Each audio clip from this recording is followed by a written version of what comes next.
Hello, everyone. Welcome to the fifth episode of the Football Sideline. And for today, our guest is Alfie. So, Alfie, give us a little description about yourself.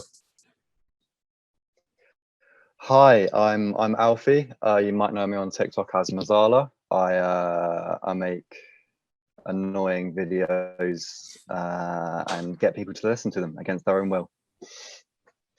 All And that's right, basically me. great description. So, do you live right now? Do you live in London, England?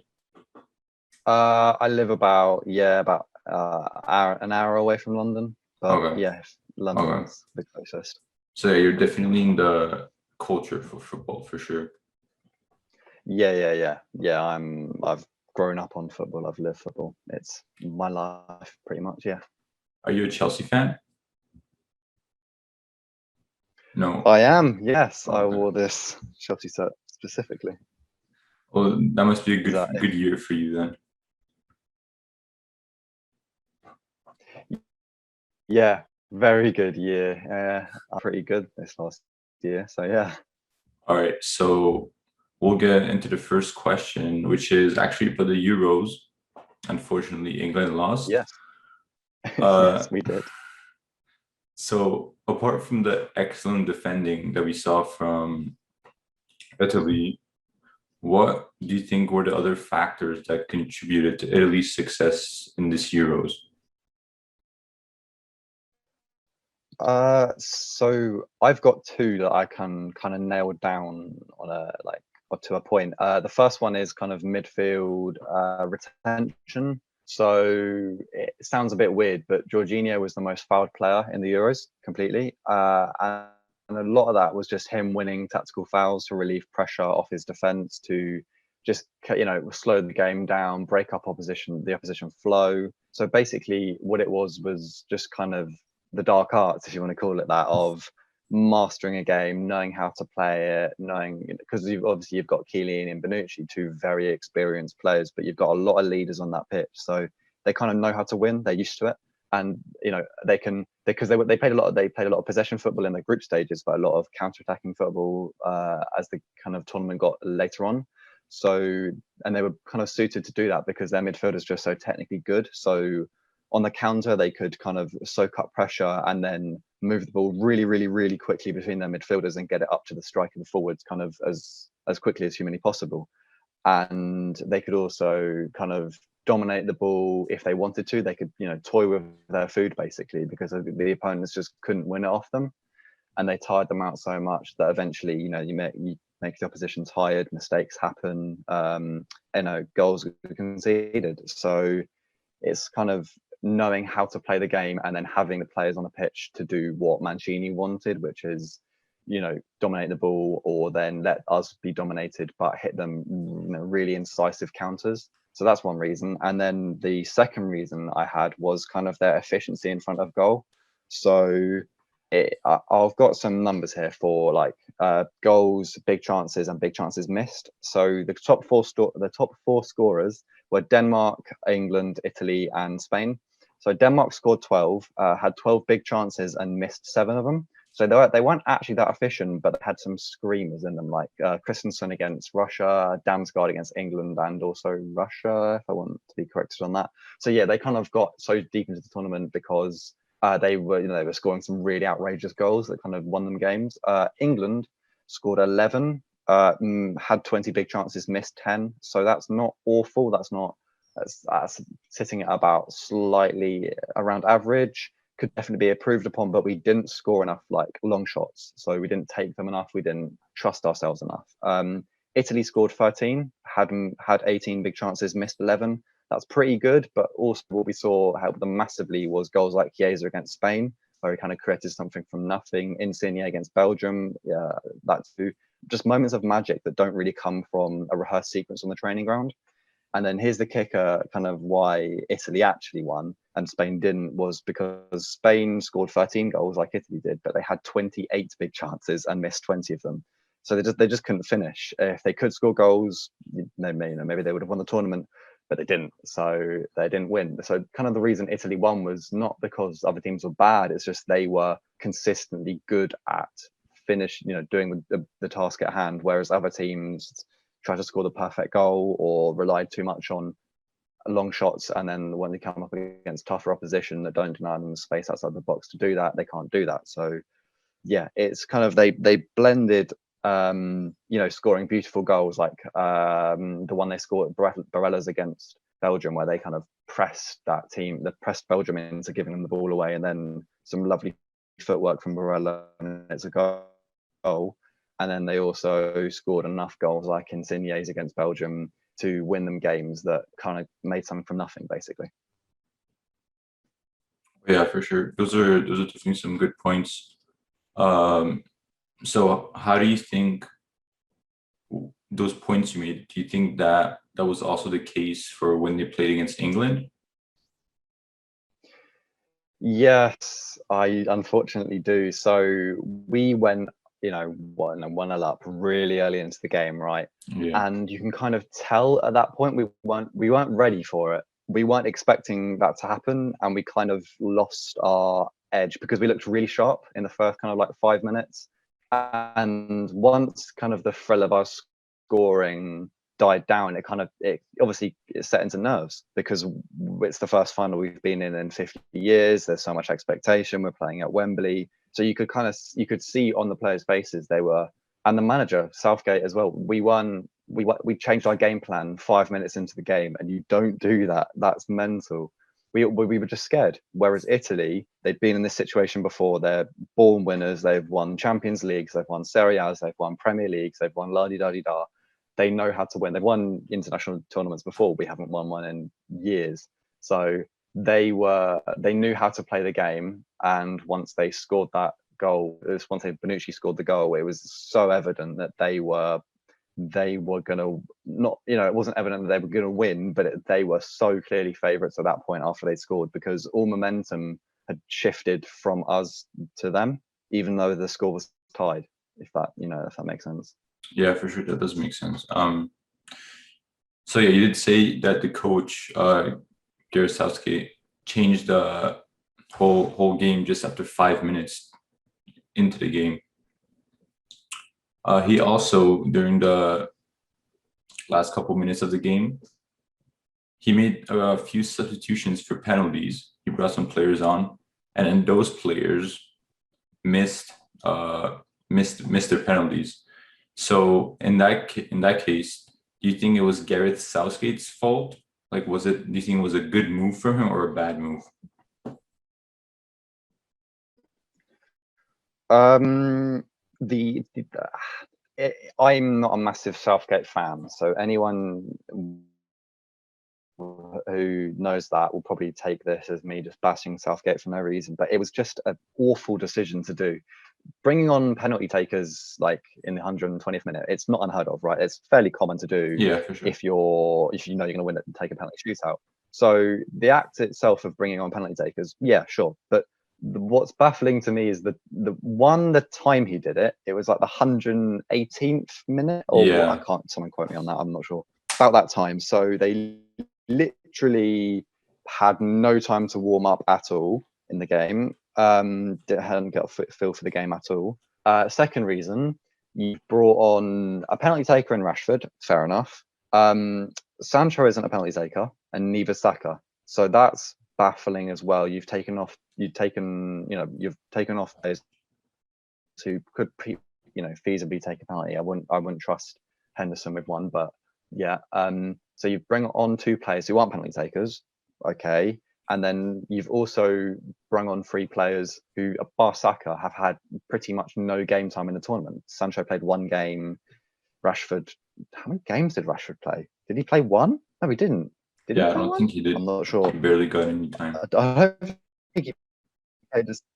I don't think he played a game. And then obviously Saka has played, but this is Saka's first this is definitely his first international tournament, and same with Sancho. But Sancho has played Champions League football. Sancho's played in a title pushing team at Dortmund. He's older. He's got more experience, which is, understandable. You're bringing on a 19-year-old who's had 1.5 seasons of senior football and has just been asked to take a deciding penalty for a future of a country with 60 million people watching, and he knows the consequences if he doesn't score. So yeah, I'm blaming that all on Southgate, and I don't blame the players at all. You could say Rashford, he should have scored. Yes, he's a penalty taker, and he was setting the example, but I don't place masses of blame on Rashford for missing that. Yeah, for sure. It can definitely be a questionable move because there's so much pressure on these young kids. And like you said, like Rashford didn't get any play time. So like out of nowhere, you just put them for the most intense moment of the whole tournament. You can definitely expect him to miss. So yeah, from there, we're gonna move on to some more tactical stuff. So I've seen on your TikTok pages, you make videos about positions, like all sorts of positions. If you were to make your own team, would you rather have 4 in the back or rather play 3 in the back? And why so? So I personally always prefer a fullback, mainly because I'll always subscribe to the notion, pretty much always subscribe to the notion that no matter how good a wingback is, they'll never be better than an actual winger in the final third. I'm more lenient on actual wingbacks like Hakimi, but especially if the team like only has fullbacks, then I'd much rather go for a fullback and push one or two of them into midfield rather than the front five. So a fullback does that naturally, whereas a free back naturally pushes the fullback or wingbacks technically into the front five, which I would prefer them to be in the midfield. Okay, so you're basically saying that you don't want the wingback to basically act as a winger and a defender because you don't think they're as efficient than an actual winger would be? Yeah. Yeah, okay. Yeah, I can definitely see a point in there. So another tactical question is, throughout the years, we've seen the traditional cam position or the number 10 position where players like Ozil would shine during their Madrid days, sort of acting like a playmaker of the team. So how do you think that position has evolved for football? Yeah, so obviously the number 10 position is still seen now as a luxury position, and it always was a luxury position. You can go back to, the best players, or technically if you want to call them the 10, some of the best players we'll ever know, like Pele wasn't actually a striker. He played off the striker. Technically wasn't a number 10, but he was in a 2-3-4-1. He was the closest to the striker. So the striker's there and he's like there. I think Zidane also played really as kind of a cam. Yep, Zidane. Some of the best players in history are number 10s, attacking midfielders. So it's obviously always been seen as kind of a prestige position. It's also always kind of been seen as the creative position. You're the number 10, you have to create everything. You can go to, Riquelme, Zidane, Kaká, so, De Bruyne, technically, if you want to call him that. So yeah, it's always been insanely creative, and it's always been, the other midfielders will do the dirty work for you. Let's see some flair, let's see some talent, let's see some creativity from you. It's kind of evolving now, though, more, because it may not seem like it, because the 4-2-3-1's still in prevalence a lot, but the number 10 is almost dying as it was before. You can no longer be afforded a luxury position on the pitch because of the rise of pressing and the rise of man marking. So in the number 10 now, it's diverged with players like Thomas Muller, who are not your typical number 10, but they are still very much, they weigh in with output because of their insane movement, their insane reading of the game, etc. So while the number 10 doesn't have to be a creative force, because the rise of inverted wingers has kind of helped that a little bit, it's still a very important thing on the pitch, but more and more now it's kind of fading because it's seen as less kind of, I'm trying to find a way to phrase this. It's seen as less structurally solid to have a 4-2-3-1 where you can kind of negate the 10's defensive work than a 4-3-3 where all three midfielders have to chip in. And that's kind of being solved because of I'm not going to call them pressing number 10s, but number 10s who are now more adept at the defensive work. So players like Mason Mount, who are almost better at pressing than they are going forward in some cases. And they kind of help that, but those players are really rare. So although Bruno presses like a madman, no one's going to, you know, it's easier. I don't know how to say this. It's easier because in the future, two attacking 8, so players like De Bruyne, who are great at going forward but also do the work defensively, they cover the space, they track their men, they track runners from deep, they're kind of better or seen as more preferable to players like Zidane, who although great on the ball isn't going to do a lot off the ball. And that's why you see a lot of almost number 10s being moved out wide, where they, if as long as they're suitable, obviously, if their skill set allows it, players like Emil Smith Rowe. I really doubted that for a second. Yeah, he's been kind of played on the left wing because although he's not great as a presser, he's also good enough as a technician to play out wide because he's got, he's a pretty good eye for a pass. He's got silky feet. He can attack men 1v1. So in the future, we'll probably see less and less of the number 10 as a position and more advanced 8s. So players in a 4-3-3 is the most attacking midfielder, but there'll be significantly less flair and less creativity and less outrageous moments from players than in previous generations, purely because football is becoming more, I don't want to say robotic, but it's becoming more automated. So players have certain roles. All number 10s will be, if there are any number 10s in the future, there will be hard-working pressing machines. They won't be kind of the Brazilian players that we're used to, if you know what I mean. Yeah, you brought up some good points there. So basically, the number 10s, they didn't have much defensive work to do back then, but now they also have to drop back and help with the press and be more physical on the ball. Yeah. And I think that's why we saw like players like Ozil not evolve with the number 10 position, because they weren't doing their job off the ball with pressing and defending and dropping back again. Yeah. Okay. Yeah, definitely. So we're going to go back to the last question, basically, which is, would you rather have a 4 or 3 in the back? Where you said you would rather have 4 because you want a designated position for the winger. And you did talk about fullbacks then. So when you're a fullback, actually, first of all, what is the difference between a fullback and a wingback? So a fullback is, at least the way I see it, obviously there's different ways of interpreting it, but at the most basic level, a fullback is the 2 players widest of a 4-man defense, and a wingback is the 2 players widest of a 3-man defense, or on the wings, basically.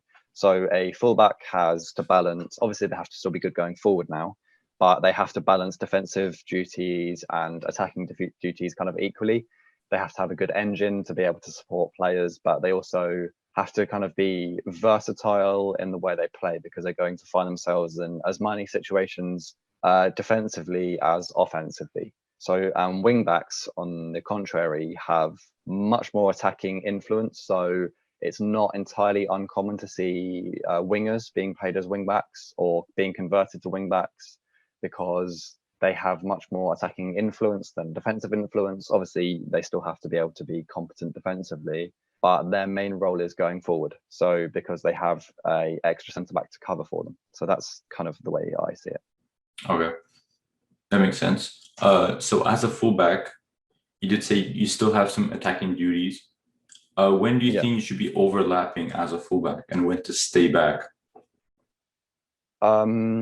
So in terms of overlapping, you should obviously, unless there is about 17 players on your team in the opposition box, you should pretty much always be overlapping if your winger has tucked in and there is space to attack. If you're, obviously this is saying, this is with the prefix that there is enough players to, obviously it's looking like a promising attack, but it's also not like you've got every single player in your team going forward at the same time. If your wing is wide, you can maybe make an inwards run. So starting from wide, you can make a diagonal run that attacks kind of the space between the winger and the striker. And if you kind of hit that area at the right time, there's a lot of angles for a winger to play into you, or you to drag a runner away to give space for your striker, etc., etc. So it's kind of about working with your winger to determine the best kind of approach, but also when, because if you and your winger are kind of instinctively knowing where the other person is at all times, it becomes a lot easier. We saw it in, I think it was an England game where I can't remember who it was. It might have been Ukraine. I think it was Sterling and Luke Shaw. Sterling was kind of on the left-hand side of the penalty box, and he had like 3 Ukrainian defenders around him, and he didn't try and take any of them. All he did was wait. He didn't try and take any of them on. All he did was wait, and Luke Shaw kind of recognized that, and he was sprinting towards an overlap, and Sterling held the ball on just enough to lay it off. Shaw came in to the byline, cut it back, and Kane scored. So it's kind of about instinctively recognizing triggers that your winger wants you to overlap, or wants you to make a supporting run, or doesn't want you to overlap at all because he wants space 1v1. So it's about discussing with your winger beforehand, as well as it is recognizing things on the pitch, if that makes sense. Yeah, for sure. So do you think the overlapping and underlapping should be done in every play, or is there instances where the fullback should just stay back to support the defense? Oh no, there's definitely times when a fullback should be staying back. So if, for example, the winger is having a tough time against a fullback, then it may not be advisable to bomb on every time, even though that seems counterproductive, because the chances are the winger will lose the ball and you'll be out of position. Another example is if the fullback on the other side of the pitch has gone up and looking for a way to kind of get in at a back post unmarked. So you definitely shouldn't be going up there, because that's you're leaving a lot of the work to the midfielders. Also, instead of bombing on, just look to recycle the ball. Sometimes you don't need to be. You should prioritize retaining the ball over trying to do something outrageous most of the time, because it just makes more sense to keep the ball and look for an opportunity rather than to make a bombing run forward, not get the ball, having wasted your energy and you haven't done anything. So yeah, it's just about kind of knowing. It's about taking from your past experiences on the pitch, reviewing reviewing game footage as well, if you have the ability to do that, because then you'll be able to tell yourself and see for yourself exactly what you should have done in that situation, because you've got a bird's eye view. You don't have that on the pitch. So I don't know, it's kind of definitely shouldn't be attacking every single time. And it's also to do with your tactical setup the manager wants to employ. So if he wants the fullbacks to go forward on every opportunity, go forward on every opportunity. That goes without a given. But yeah, it's kind of recognizing factors on the pitch. So I don't know, obviously you shouldn't be going forward every time, but try and make as much disruption to the opposition defense as possible, whilst not sacrificing your own defensive solidity. Okay, yeah, that makes sense, and I kind of agree with that, because as a fullback, your first job is always defending, and like you said, it depends on what kind of situation you're in. Maybe like the other fullback on the other team is overlapping, and then your winger's having trouble, then maybe you should stay back so they don't make an overlapping run and you can't catch them off. Yeah. So in a system where there's 3 in the back, the opposition has 3 in the back. This might be a more complex question that I just thought of now. But in a system where there's 3 in the back and they're playing with 2 wingbacks on the outside,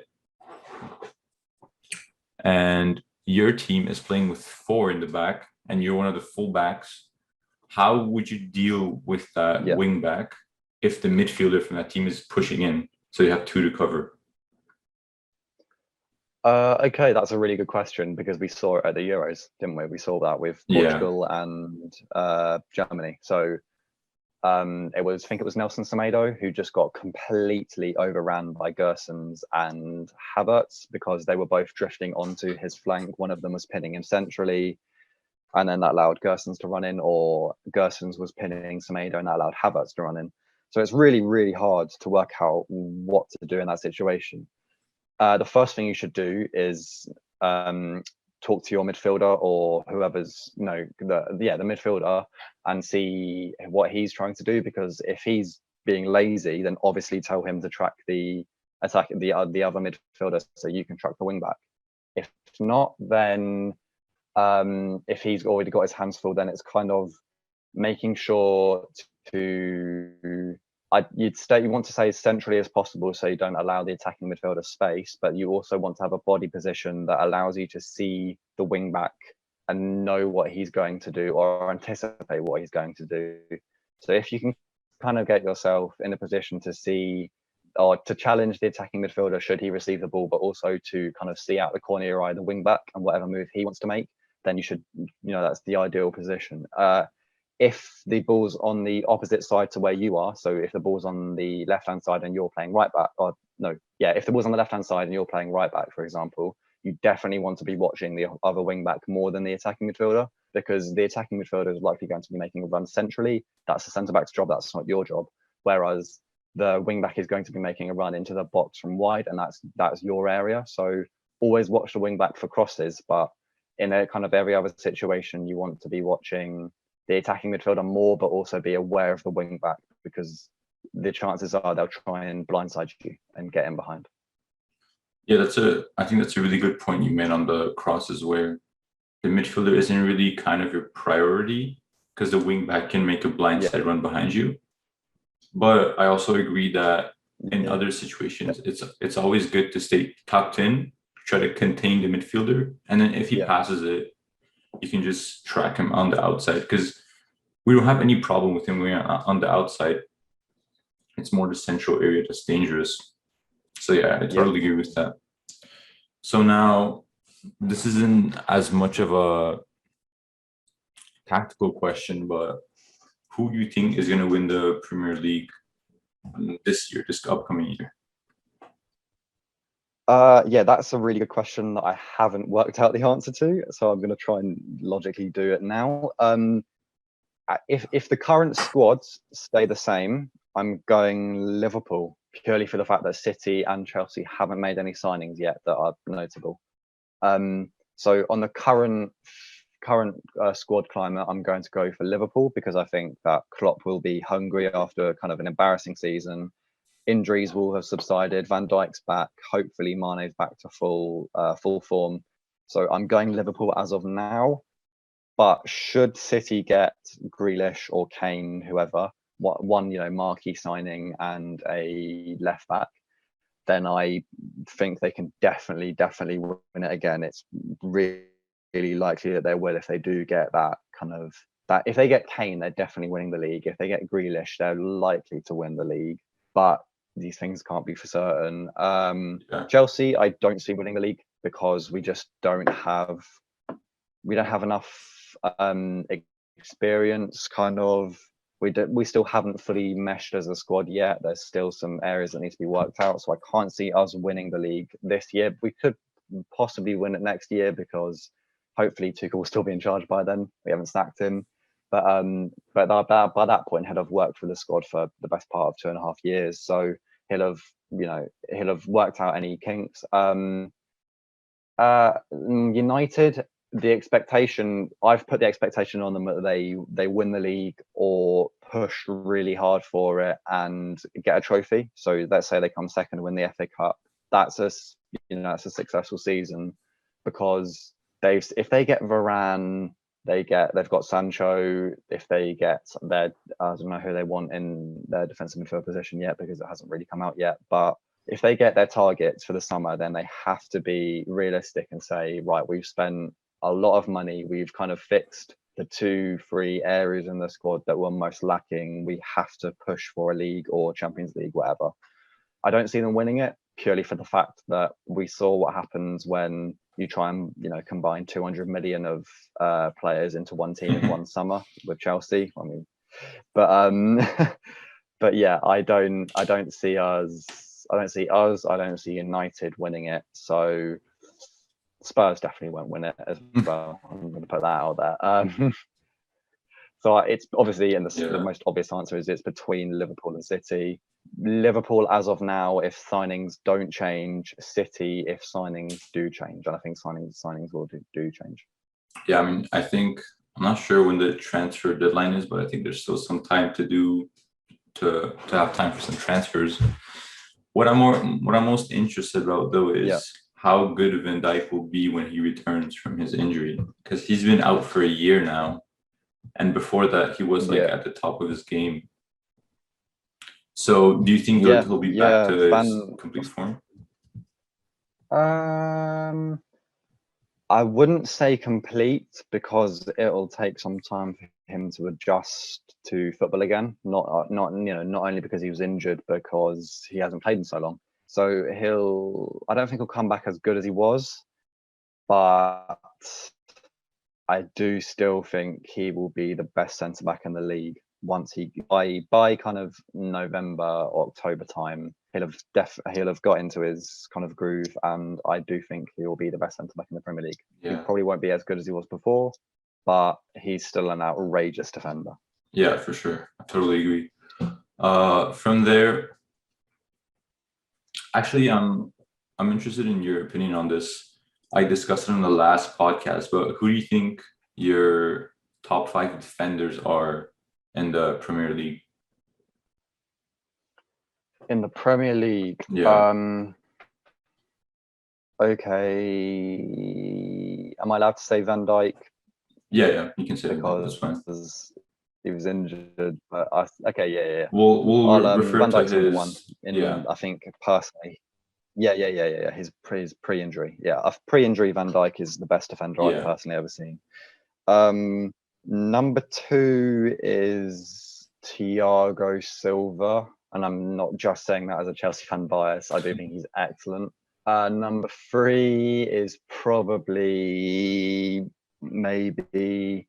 This is where it gets really hard, because you can say Maguire, but he was excellent at the Euros. But I'm not gonna say he had a shaky year at United, but he probably wasn't the 3rd best centre back in the league. It's hard not to place him there because of his form at the Euros. Diaz, he was excellent in the Premier League. He was awful at the Euros. So again, it's hard to do. Stones, similar situation to Maguire. So I don't know. This is where it gets hard. I'm going to say Maguire is 4th, Diaz is 3rd, 5th is maybe Stones 5th. I think. Yeah, I'm happy with that. Yeah. So it goes Van Dijk, Silva, Diaz, Maguire, Stones. Yeah, I think that's a fair assumption. Yeah, because some of them had decent. They weren't bad in the Premier League, and then they were amazing in the Euros, and then some of them were good in the Premier League, but not that good in the Euros. So yeah, that's a good point. Yeah. And then this is the second last question. We're almost done. Who are your top 5 youngsters at the moment? Youngsters as in, so my top 5 ranking of who's the best, or who are my favorites? Who do you think is the best at the current moment? The best is Mbappe. Second best is Haaland. Yeah, I'm glad you said that's kind of obvious. That's obvious. Yeah. I don't know. After that, it does get a bit kind of hazy. I'm saying 3rd, Foden. I love Foden. I don't think anyone who's seen my account is unaware of that, but I do really love Foden. And I think he's better than Pedri. I think he's better than Chiesa. I think he's better than Rashford, etc., which a lot of people won't like me for, but in my opinion, he is. 4th is probably Um, it feels bad saying this because of he's a United player now. And if we see him on the left, I will definitely be right. If we see him on the right, maybe not. But left wing Sancho for me is the fourth best youngster in the world.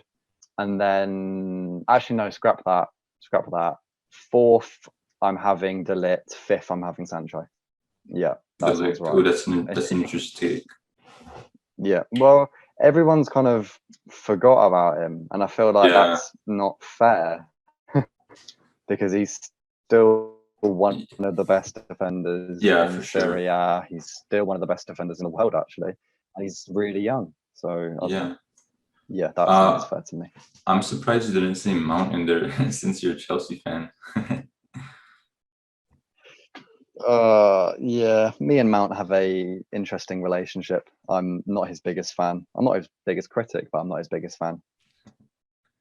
Yeah, that's a fair point. I would say Mbappe first, which is I think like once Haaland puts on a show, everyone thinks Haaland is the best, and then Mbappe puts on a show, everyone goes back to Mbappe, just back and forth. But I think what he did at the World Cup at such a young age just puts him first for me. Yeah, definitely. And then Haaland, Foden, and Pedri is where I'm kind of questioning it, because Pedri played amazing these Euros.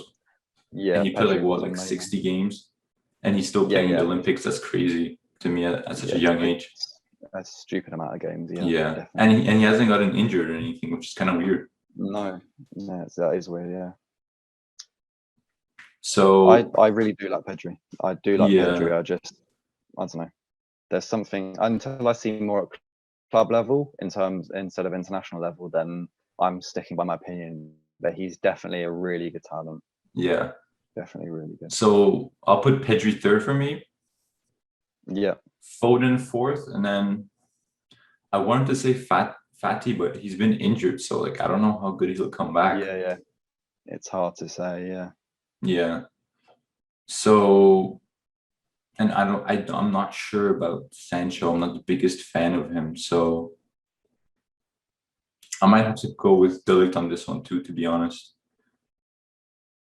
So yeah, it's everyone's forgotten about him, but he's so good. So. Yeah. And then the last question for this podcast is, what are some good ways to increase your tactical knowledge in football? Yeah, so this is a question I get asked a lot. Obviously, being a tactical accountant, it makes sense. So the best thing you want to start off doing, and it sounds stupid, but is just watching matches that either you don't have an emotional attachment to, so you're not kind of clouded by bias or whatever. But obviously, you don't have to do that in terms of matches you're not attached to. But let's say you're watching. Let's say, for example, I'm watching Chelsea West Brom.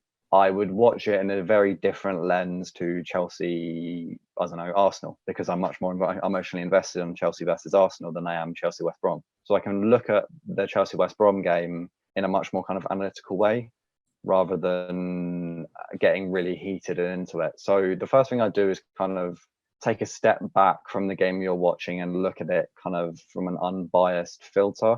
The second thing you want to do is just watch, and it sounds really stupid, but there are so many good accounts on like YouTube, on TikTok, on Twitter. There are so many good people. So in terms of YouTube, some of the best accounts off the top of my head, obviously Tifo. I do make a lot of jokes about them, but I think if you haven't watched, I think everyone's watched Tifo at one point, but if you haven't, they are really good. Kind of some other ones off the top of my head: AJ Analysis, Atlantis Football,